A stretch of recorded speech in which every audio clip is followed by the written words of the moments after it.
अच्छा, equation of motion हमने detail से डिस्कस किए हुए हैं। मैंने प्रूफ नहीं किया है, प्रूफ की ज़रूरत नहीं है। मैं अगले लेक्चर में इनको प्रूफ करके भी आपको दूंगा, लेकिन उनको रट के याद रखना ये आप लोगों का काम है, ये आप लोगों पर अमानत है। अब बात समझें, motion under gravity, motion under gravity. Gravity, what gravity किसे कहते हैं? What is gravity? ग्रेविटी किसे कहते हैं? ग्रेविटी फोर्स होती है, the force of attraction, force of attraction किसकी? Of earth on the body, on the body is called force of gravity, force of gravity. मैंने क्या लिखा? मैंने कहा ग्रेविटी का मतलब क्या होता है? जमीन की वो फोर्स जो बॉडी को अपनी सेंटर की तरफ खींचे, ऐसे फोर्स का नाम रखा है force of gravity, force of gravity. ये मेरे पास क्या है बच्चों? अर्थ है, ये अर्थ का सेंटर है, ये अर्थ का क्या है? सेंटर है। अच्छा, ये अर्थ का सेंटर है तो ये रेडियस ऑफ अर्थ है। मैंने एक बॉडी, ये सरफेस है, ये बॉडी की सरफेस है, मैं यहाँ कोई मास रख दूं, आप बताओ ये मास नीचे आएगा या ऊपर जाएगा? ये नीचे आएगा। क्यों? क्योंकि the force of attraction of earth on the body is called force of gravity. जमीन के अंदर एक ऐसी प्रॉपर्टी मौजूद है फोर्स की जो हर बॉडी को अपने सेंटर की तरफ खींचती है, हर बॉडी को अपने सेंटर की तरफ खींचती है। तो ये जो खींचती है ना, इसे कहा जाता है अट्रैक्शन। जो अपनी तरफ खींच रही है इसे कहा जाता है अट्रैक्शन। तो याद रखना, force of gravity is always attractive in nature. Attractive का क्या मतलब है? हमेशा खींचेगी, कभी रिपेल नहीं करेगी। तो याद रखना है वो फोर्स जिससे जमीन, जिससे अर्थ बॉडी को अपनी तरफ खींचे, इस फोर्स का नाम होता है force of gravity, force of gravity. अब बात याद रखो, motion under gravity, motion under gravity, motion under gravity, gravity की वजह से मोशन, इसे कहा जाता है free fall. What is free fall? Free fall एक मोशन है। The motion of the body, the motion of the body only under the action of, under the action of gravity. मैंने कहा फ्री फॉल क्या है? मैंने free fall क्या कहा? मैंने कहा बॉडी का वो मोशन जो सिर्फ के सिर्फ जमीन की ग्रेविटी की वजह से हो, जो सिर्फ के सिर्फ ग्रेविटी की वजह से हो, किसी भी प्लेनेट की ग्रेविटी की वजह से हो, ऐसे मोशन को कहा जाता है फ्री फॉल। तो अब आप अपने डेली लाइफ में देखें, मैं इसको फेंकूंगा, मैं इस बॉडी को नीचे फेंकूंगा, ये देखो, ये देखो नीचे आ रही ना, जमीन की तरफ आना फ्री फॉल नहीं है। क्यों? मैंने कहा ऐसी बॉडी का मोशन फ्री फॉल तब होता है सिर्फ कि सिर्फ जमीन लगाए और कोई फोर्स बीच में ना आए। यहाँ पिन तो आ रहा है मेरे हाथों की वजह से, मैं हाथ से ऊपर जोर लगा रहा हूँ। अब ऐसे मोशन को फ्री फॉल नहीं कहेंगे। अच्छा, मैं इसको इधर से नीचे छोड़ दूं तो ये नीचे गिर जाएगा ना। अच्छा, क्या ये फ्री फॉल होगा? तो आपको नो। क्यों? मेरे आसपास हवा मौजूद है। फ्री फॉल होने के लिए कोई हवा मौजूद न हो। मतलब क्या है? मतलब क्या है? मतलब क्या है? In the absence of air, in the absence of air, कोई हवा मौजूद न हो, कोई हवा मौजूद न हो। देखो बच्चे, मैं यहाँ आ रहा हूँ, यहाँ आ रहा हूँ, यहाँ से यहाँ आ रहा हूँ, यहाँ ये लास्ट है, लास्ट से यहाँ जा रहा हूँ। व्हाइट बोर्ड छोटा है, देखिए आप। जब बॉडी फ्री फॉल में होती है ना, जब बॉडी फ्री फॉल में हो तो फ्री फॉल क्या हर जगह फ्री फॉल है? नहीं। फ्री फॉल के लिए एक कंडीशन है, याद रखना है। For free fall, for free fall, जो जमीन के सरफेस से जो हाइट है ना, वो very very less than radius of earth. आप कहेंगे sir radius of earth, radius of earth देखो, ये जमीन की सरफेस, ये जमीन की सरफेस, यहाँ सेंटर, सेंटर से ऊपर रेडियस ऑफ अर्थ हो।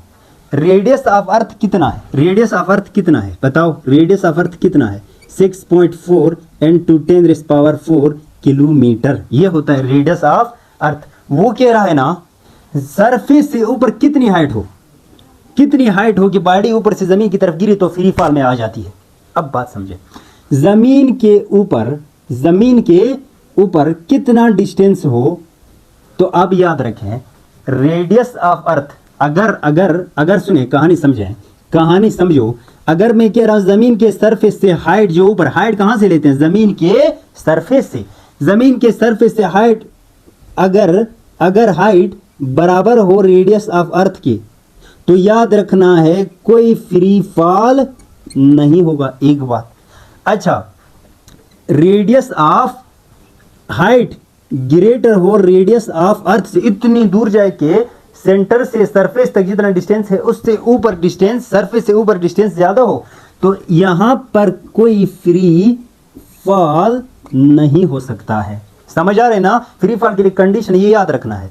मतलब आपसे पूछा जाए कि अगर height less than radius of earth है, क्या फ्री फॉल हो सकता है या नहीं हो सकता, तो आपको नो। मैंने ऊपर क्या लिखा है, height is very very less than radius of earth. मतलब इसका मतलब समझो, इसका मतलब नियर अर्थ। ये बात सिर्फ सही कब है, ट्रू कब है, जमीन के सरफेस के बिल्कुल आसपास आपके पास फ्री फॉल हो सकता है। जमीन के सरफेस के बिल्कुल आसपास आपके पास फ्री फॉल हो सकता है।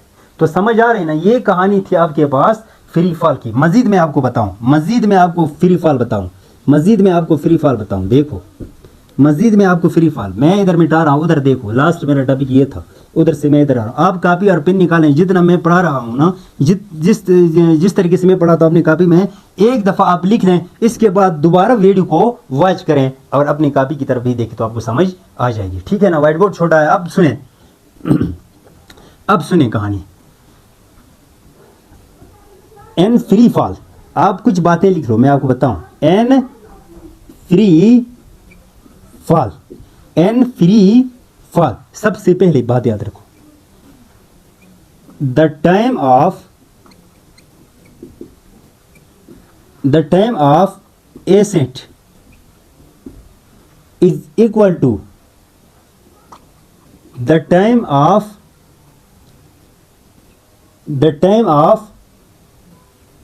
डिसेंट। अब आप कहें सर एसेंट टाइम और डिसेंट टाइम क्या मतलब, सुने, मैं नीचे से बाड़ी ऊपर फेंकता हूं, जब बाड़ी मैं ऊपर फेंकूंगा, यहां से यहां मैक्सिमम हाइट आएगी ना, यहां से मैं बाड़ी ऊपर फेंकता हूं तो मैक्सिमम हाइट आएगी। मैक्सिमम हाइट पे पहुंचने में जितना टाइम लगता है उसे कहते हैं time of ascent. Time of ascent क्या होता है, time of ascent, time to reach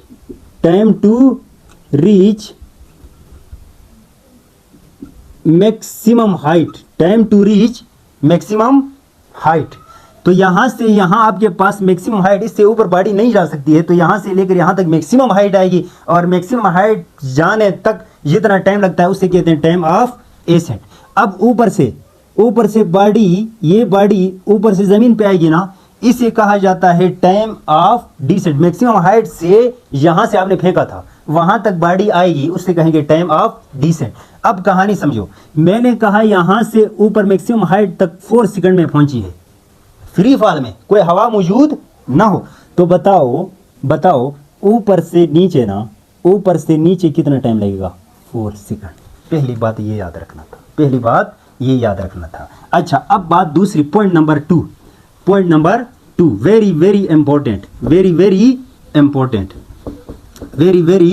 important. अच्छा, अब मैं कहूं ना, स्पीड ऑफ एसेंट या velocity of ascent, speed of ascent is equal to speed of descent. इसका क्या मतलब है, इसका मतलब समझो, मैंने एक बाड़ी ऊपर फेंका है, इनिशियल वेलोसिटी कितना दिया है, इनिशियल वेलोसिटी 10 मीटर पर सेकंड। कहानी समझो, मैंने 10 मीटर पर सेकंड से उसको फेंका था। मैंने क्या किया था बच्चों, 10 मीटर पर सेकंड से फेंका था नीचे से। तो आप बताओ, ऊपर जाते हुए यहां पर कम होगा ना, 8 यहां पर, 6 यहां पर, 4 यहां पर, 2 यहां पर, जीरो होगी कि नहीं होगी।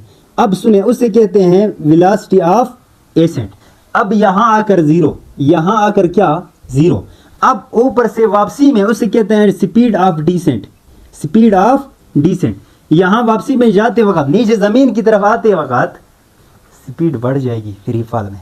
तो इधर जीरो था तो इधर टू है, तो इधर भी कितना बनेगा टू, इधर कितना स्पीड बनेगा 4, इधर कितना बनेगा 6, इधर कितना बनेगा 8, और इधर कितना बनेगा 10 मीटर पर सेकंड स्क्वायर। तो याद रखना है, जिस स्पीड से आपने फेंका था वापस उसी पॉइंट पे दोबारा पहुंचे तो स्पीड उतना ही होगा जितना जिस स्पीड से आपने फेंका था, जिस स्पीड से आपने फेंका था। ये बात याद रखना। समझ आ रही कि नहीं आ रही। ये फ्री फॉल की कहानी है कि आप जिस स्पीड से आप फेंक रहे हैं वापस आपके हाथ में आए अंडर फ्री फॉल, तो बताओ स्पीड कितनी होगी। तो उतनी होगी जितने जिससे आपने फेंका था। जितना टाइम इधर से उधर लगेगा उतना टाइम उधर से इधर लगेगा। Time of ascent, time of descent. अब एक कहानी में समझा। गाड़ी नीचे से ऊपर जाते वक्त स्लो होती है, ऊपर से नीचे आते वक्त तेज होती है स्ट्रेट पाथ पे। जब वेलोसिटी में चेंज आती थी, डायरेक्शन में चेंज नहीं आ रही, वेलोसिटी के मैग्नीट्यूड में चेंज आ रही। जब वेलोसिटी के मैग्नीट्यूड में चेंज आती है ना, तो एक्सेलरेशन पैदा होती है कि नहीं होती। इस एक्सेलरेशन का नाम होता है ना gravitational acceleration. Gravitational acceleration, gravitational acceleration. और इसको कहा जाता है जी। ग्रेविटेशनल एक्सेलरेशन को क्या कहा जाता है जी। इसे क्या कहा जाता है gravitational acceleration. Gravitational acceleration, gravitational acceleration का सिंबल होता है जी। अब कहानी समझो। जब बॉडी ऊपर जाते वक्त तेज होती है, नीचे आते वक्त स्लो होती है। ये तो वेलोसिटी है ना। तो बताओ एक्सेलरेशन हर जगह यूनिफॉर्म होगी कि नहीं होगी। हर जगह यूनिफॉर्म होगी ना। तो मैं लिखूंगा ना acceleration of acceleration under the action of gravity. Acceleration under the action of gravity is called gravitational acceleration. आप बताओ ये यूनिफॉर्म है कि नहीं, ये यूनिफॉर्म है कि नहीं। तो मैं इसको कहूँगा ये एक्सेलरेशन कौन सी है, ये एक्सेलरेशन क्या है, ये एक्सेलरेशन क्या है, ये एक्सेलरेशन यूनिफॉर्म है। तो यूनिफॉर्म का मतलब चाहे ऊपर जाती है या चाहे नीचे आती है, चाहे ऊपर जाती है या चाहे नीचे आती है। इसका वैल्यू हमेशा हमेशा के लिए याद रखना है 9.8 मीटर पर सेकंड स्क्वायर, या इसको मैं आसानी के लिए 10 मीटर पर सेकंड स्क्वायर। क्योंकि ये जी का वैल्यू हमेशा 10 क्यों रहता है, क्योंकि फ्री फॉल में एक्सेलरेशन हमेशा कांस्टेंट होता है। और कांस्टेंट कितना कांस्टेंट होता है 10 मीटर पर सेकंड स्क्वायर। ये बात याद रखना है। समझ आ रहा है यहाँ तक। अब बात करते हैं ना, एक दो पॉइंट में इसके बारे में आपको समझा दूँ, एक दो पॉइंट में आपको समझा दूँ। आप लिखते जाओ, इस चीज़ को लिखते जाओ, दोबारा वाच करते जाओ। अब कहानी समझे। मैंने कहा एक बाड़ी मेरे पास ये है और एक बाड़ी ये कितने, ये एक बाड़ी मेरे पास 2 kg की है और एक बाड़ी मेरे पास 4 kg की है। अच्छा, ऊपर से मैं फेंक रहा हूँ, ऊपर से मैं ज़मीन की तरफ फेंक रहा हूँ। आप बताओ इसकी एक्सेलरेशन और इसकी एक्सेलरेशन में, एक्सेलरेशन इसको 2 kg की एक्सेलरेशन ज़्यादा हुई या 4 kg की। तो आप याद रखना, आप एक बात याद रखो, दोनों सेम एक्सेलरेशन के साथ नीचे आ जाएंगी बोथ द बॉडी। अच्छा, या मैं ये लिखता हूं ना, under free fall all the bodies fall with same acceleration. All the body fall with the same acceleration. Same acceleration. Same acceleration का मतलब क्या है, मतलब irrespective of size, weight, mass, shape. याद रखना है बॉडी का साइज चेंज हो कोई फर्क पड़ता नहीं, दोनों एक ही एक्सीलरेशन से आएगी।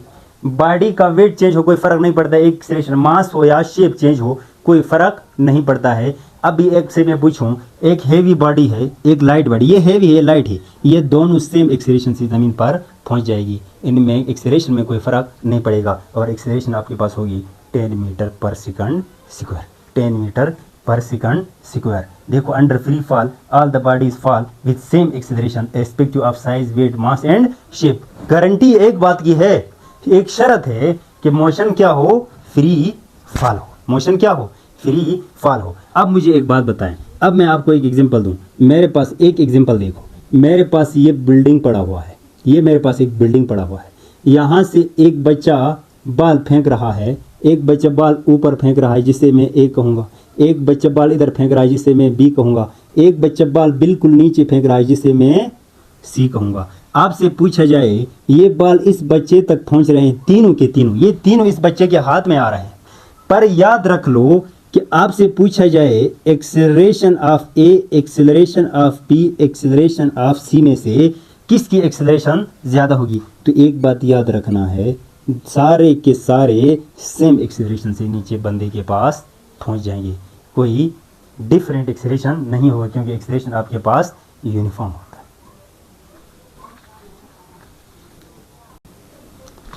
अच्छा, अब बात करते हैं मोशन अंडर ग्रेविटी। अगर बॉडी फ्री फॉल मोशन करे, देखो अभी बताया था ना कि फ्री फॉल मोशन हो, अगर बॉडी का फ्री फॉल मोशन होना बच्चे, अगर बॉडी का कौन सा मोशन हो, अगर बॉडी का फ्री फॉल मोशन हो तो आपको पता है 100% इक्वेशंस ऑफ मोशन लगते हैं, क्योंकि free fall motion straight path पे भी है और यूनिफॉर्म एक्सेलरेशन के साथ मोशन कर रहा होता।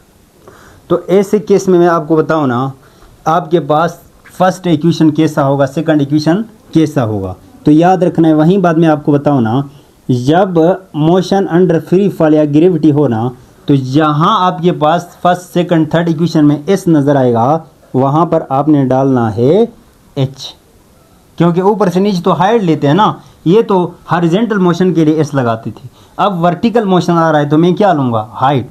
और जहां आपको एक्सेलरेशन ए मिलता था वहां आप प्लस माइनस जी लगाएंगे।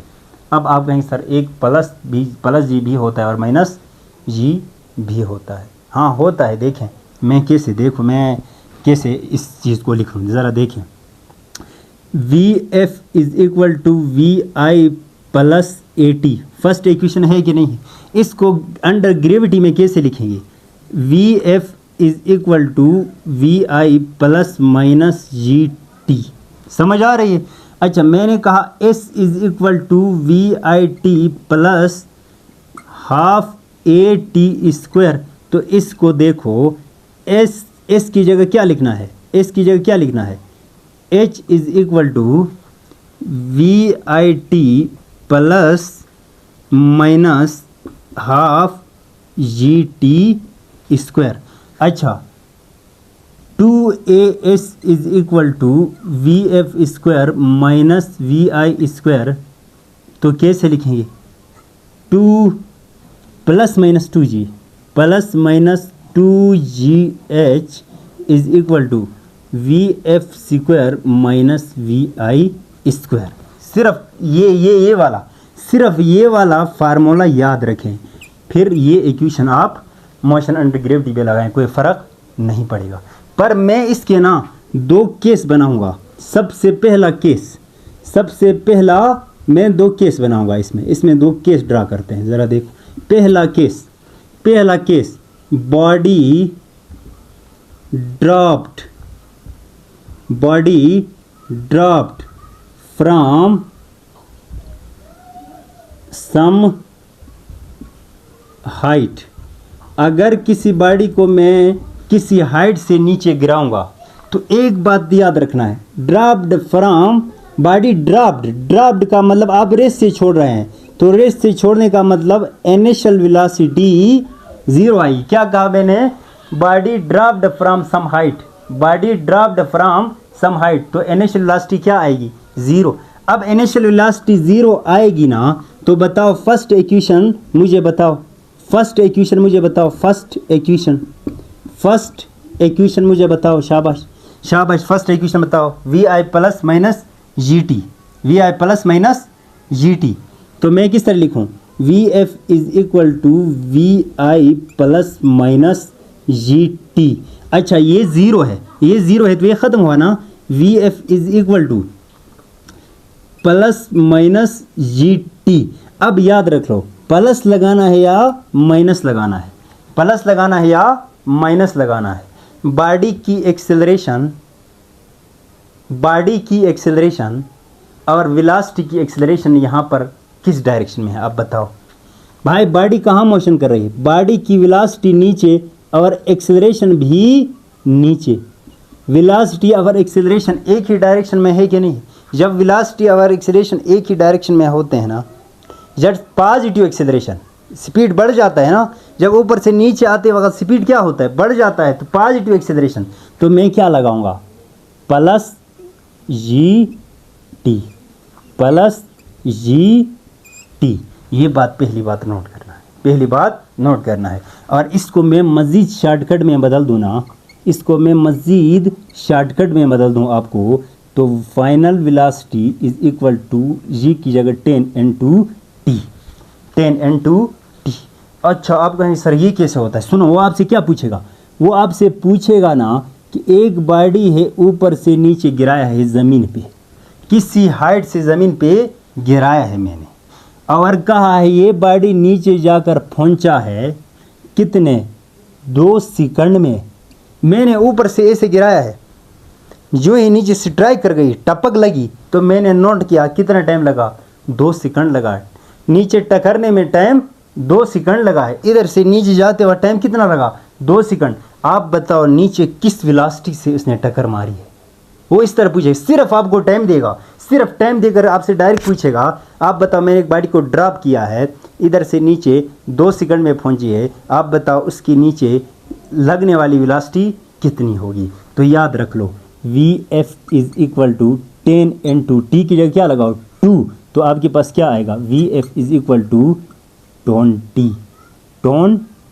मीटर पर सेकंड। डायरेक्ट टाइम देगा, वेलोसिटी निकालना है, तो ये केस अपने पास याद रखना है। ये तो मैंने फर्स्ट इक्वेशन की बात की है। अगर बात मैं कर लूँ ना सेकंड इक्वेशन की, इस तरह मैं कौन से इक्वेशन की बात करूँ, सेकंड इक्वेशन की बात करूँ, तो सेकंड इक्वेशन में ये खेल कैसा चलेगा ज़रा देखें। सेकंड इक्वेशन मुझे बताओ, सेकंड इक्वेशन मुझे बताओ, H is equal to V I T plus half G T square. Plus minus था ना, तो मैंने प्लस लगाना है। अब सुने, ये जब बॉडी ड्रॉप करते हैं तो वी आई ज़ीरो के साथ टाइम मल्टीप्लाई करो 0, तो कहानी ख़त्म। H is equal to half G T square. अब प्लस या माइनस, प्लस ऊपर से नीचे आते वक्त जी का वैल्यू प्लस, ऊपर से नीचे आते वक्त जी का वैल्यू प्लस, क्यों, ऊपर से नीचे आते वक्त एक्सेलरेशन और वेलोसिटी की डायरेक्शन सेम होती है, और एक्सेलरेशन और वेलोसिटी की डायरेक्शन सेम कब होती थी, जब पॉजिटिव एक्सेलरेशन आए। पॉजिटिव एक्सेलरेशन का मतलब जी का वैल्यू क्या आए, पॉजिटिव आ जाए। समझ आ रहे हैं ना, ऊपर से नीचे पॉजिटिव। अच्छा अब मुझे एक बात बता दो, H इज इक्वल टू मज़ीद ये आपके पास फार्मूला आया है ना।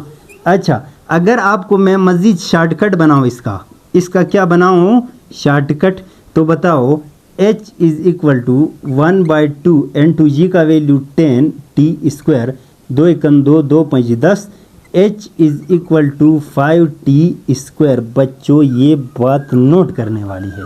अब कहानी समझो, इस शॉर्टकट पे देखो, मैंने कहा ये मेरे पास एक बॉडी है, मेरे पास एक बॉडी है, ऊपर से मैंने नीचे गिराया, टाइम लगा मेरे पास 2 सेकंड लगा है। ऊपर से नीचे गिरने में टाइम कितना लगा है, 2 second.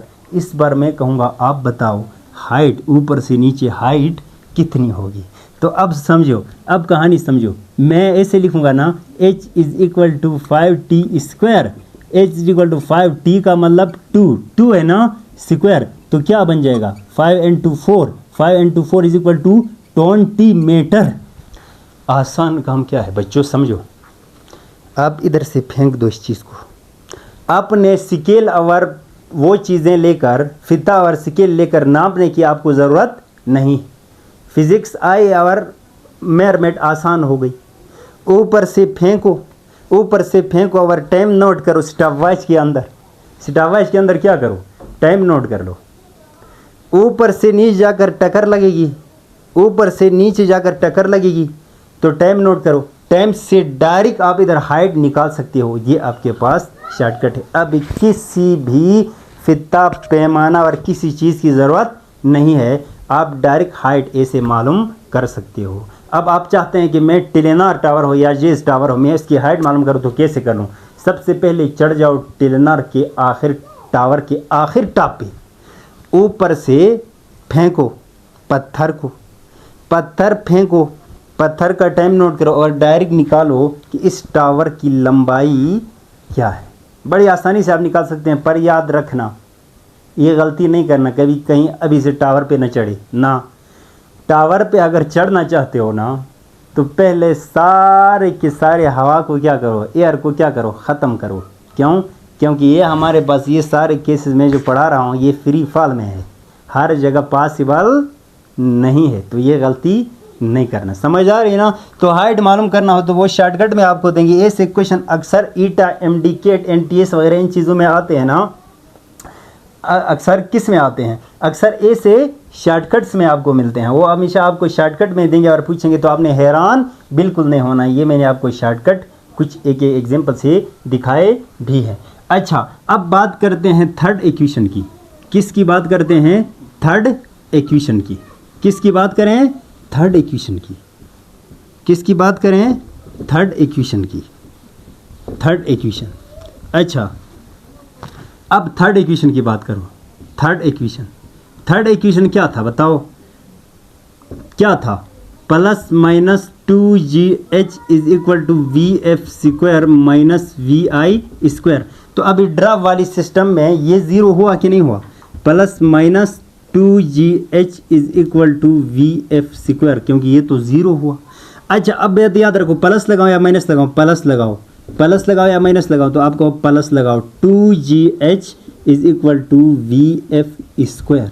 2gh is equal to V F square. अब मज़ीद शॉर्टकट आपको अगर देखना हो, मज़ीद शॉर्टकट इसका देखना हो, इसका शॉर्टकट देखना हो,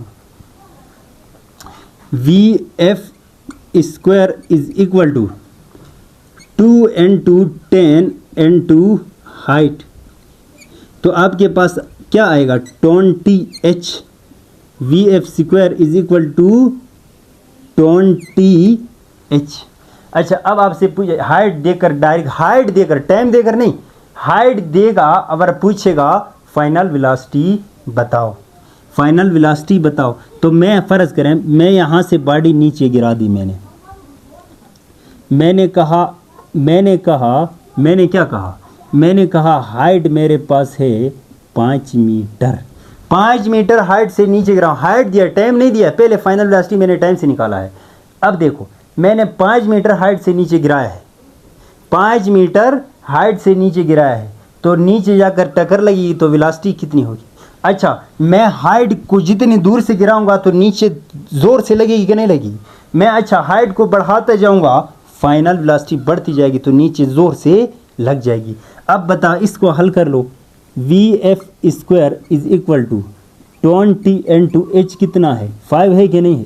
20 5 क्या होता है? 100 होता है कि नहीं होता है?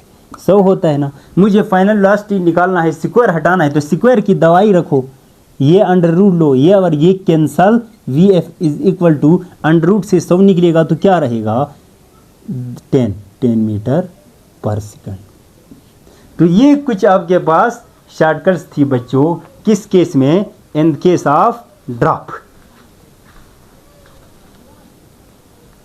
अच्छा, केस नंबर 2 में देखना, मोशन अंडर ग्रेविटी का केस नंबर 2 में मैंने कहा अगर मैं बॉडी को ऊपर थ्रो करूं, ऊपर थ्रो जानते हो ना, अगर मैं बॉडी को ऊपर थ्रो करूं तो फाइनल, आगे थ्रो नहीं, हॉरिजॉन्टल थ्रो नहीं, ऊपर थ्रो करूं तो बताओ फाइनल वेलोसिटी क्या होगी? ज़ीरो होगी कि नहीं होगी? यार इधर देखो, मैं इधर से ऊपर फेंक रहा हूँ तो फाइनल वेलोसिटी यहाँ पर क्या आएगी? ज़ीरो। जबकि जिस वेलोसिटी से आप फेंक रहा है वो तो ज़ीरो नहीं होती है ना, वो तो आप दे देते हैं इसको। समझ आ रही है? जब ऐसा केस हो तो बताओ फर्स्ट इक्वेशन कैसे बनेगा? फर्स्ट इक्वेशन कैसे बनेगा बताओ? बताओ फर्स्ट इक्वेशन बताओ। फर्स्ट इक्वेशन क्या था बताओ? Under gravity V F is equal to V I plus minus G T, है कि नहीं। अच्छा, अब याद रखना है बात, अब बात याद रखना है। अब इस केस में एक का वैल्यू माइनस जी रखोगे, आप कहेंगे सर क्यों क्यों क्यों क्यों। अब सुने ना, जब बॉडी ऊपर जा रही है, वेलोसिटी ऊपर, एक्सेलरेशन नीचे, बताओ नेगेटिव एक्सेलरेशन आएगी कि नहीं। वेलोसिटी ऊपर, एक्सेलरेशन नीचे, नेगेटिव एक्सेलरेशन, और नेगेटिव एक्सेलरेशन आएगी तो माइनस जी लगेगा। अब कहानी समझो, मैंने कहा इसको कैसे लिखा जाए, तो बताओ फाइनल वेलोसिटी क्या बनती है, 0 is equal to V I minus G T. यहाँ से ये जी टी इधर रहा तो माइनस में है, इधर आगे क्या होगा, प्लस होगा कि नहीं होगा। G T is equal to V I is equal to G T. इसका मज़ीद शॉर्टकट ये है ना, इसका शॉर्टकट देखो, इसका शॉर्टकट देखो, V I is equal to 10 T.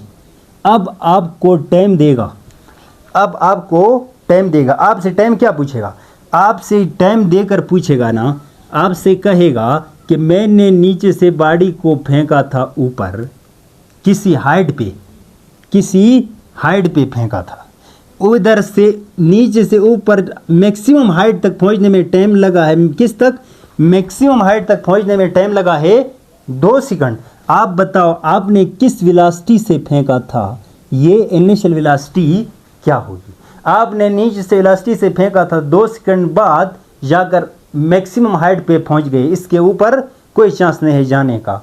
आपसे पूछा जाएगा यहाँ से यहाँ फेंकने में आपने कितनी इनिशियल वेलोसिटी दिया था, तो याद रखो initial velocity is equal to 10 n2, T कितना है 2, तो आपने कितना दिया था 20 मीटर पर सेकंड, 20 मीटर पर सेकंड। अच्छा एक बात बताओ, ऊपर से वापस आपके हाथ में आएगी तो कितनी वेलोसिटी होगी, 20 मीटर पर सेकंड। फ्री फॉल में ascent, speed of ascent is equal to speed of descent. समझ आ रही है ना।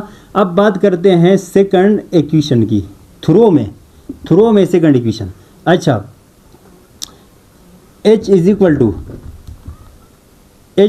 To V I T plus minus half G T square. अब कहानी समझो, h is equal to V I T minus half G T square. यहाँ कोई फाइनल वेलोसिटी नहीं है, लिहाजा ये आपके पास यूं ही रहेगा, इसमें कोई चेंज नहीं हो सकती। अगर मैं थर्ड इक्वेशन की बात करूं, थ्रो में, किस में, थ्रो में, तो देखें plus minus 2gh is equal to V F square minus V I square. अब कहानी समझो, यहाँ माइनस लगेगा ना, जी के सामने माइनस लगेगा ना, ये प्लस माइनस जी के लिए है। अच्छा, minus 2gh is equal to 0 minus V I square. तो अब समझो minus 2gh is equal to minus V I square, ये माइनस कैंसल, तो आपके पास बन जाएगा V I square is equal to 2gh, V I square is equal to 2gh। अब इसका मैं मज़ीद शॉर्टकट बताऊं आपको ना, शॉर्टकट, इसका शॉर्टकट देखो, मैं V I square is equal to 2 into 10 into h, V I square is equal to 20h। देखो इनिशियल वेलोसिटी ड्रॉप के केस में फाइनल वेलोसिटी आती है नीचे, और थ्रो के केस में नीचे इनिशियल वेलोसिटी आती है। आप पहले वाले केस को देखें, आपके पास फाइनल वेलोसिटी, ड्रॉप में फाइनल वेलोसिटी और थ्रो में इनिशियल वेलोसिटी दोनों बराबर हैं, है कि नहीं है। इसलिए मैंने कहा था ना, फ्री फॉल में speed of ascent is equal to speed of descent, time of ascent is equal to time of descent, ये बात नोट करना है। और यहाँ पे हमारा लेक्चर क्या होता है, ख़त्म। आपको सिर्फ एच देगा, आपको क्या देगा, सिर्फ एच देगा, एच देकर कहेगा इनिशियल वेलोसिटी कितनी होगी। नीचे से ऊपर फेंका है, उसने कहा मैंने हाइट 5 मीटर फेंका है नीचे से, मैंने नीचे से क्या किया है, 5 मीटर फेंका है। दूसरे ने कहा मैंने नीचे से 10 मीटर फेंका है। आप बताओ बच्चों, इनिशियल वेलोसिटी किसने ज़्यादा दिया होगा, इनिशियल वेलोसिटी किसने दिया था। सुनो, जिसकी हाइट ज़्यादा इनिशियल वेलोसिटी ज़्यादा, जिसकी हाइट कम इनिशियल वेलोसिटी कम। तो बताओ इनिशियल वेलोसिटी इसकी ज़्यादा है, लाजमी बात है, लेकिन कितनी है, कितनी है? तो बताओ initial velocity square is equal to, initial velocity square is equal to क्या? 20 × 10, तो 20 × 10 कितना होगा? 200। वी आई स्क्वायर इसका 200 आ रहा है। अच्छा इसका बताओ, इसका बताओ, V I square is equal to 20 × height कितनी है 5, तो आपके पास आ रहा है 100 वी आई स्क्वायर। मतलब ये डबल है ना, ये मज़ीद हल करना है आप लोगों ने, ठीक है ना, यहाँ तक मैंने छोड़ दिया है। तो ये था आपके पास जितने भी shortcut motion under gravity equations वगैरह, ये सारा के सारा डिटेल मैंने आपके सामने रख दिया है। दोबारा आप इसको देखते जाएं। अल्लाह हाफिज़।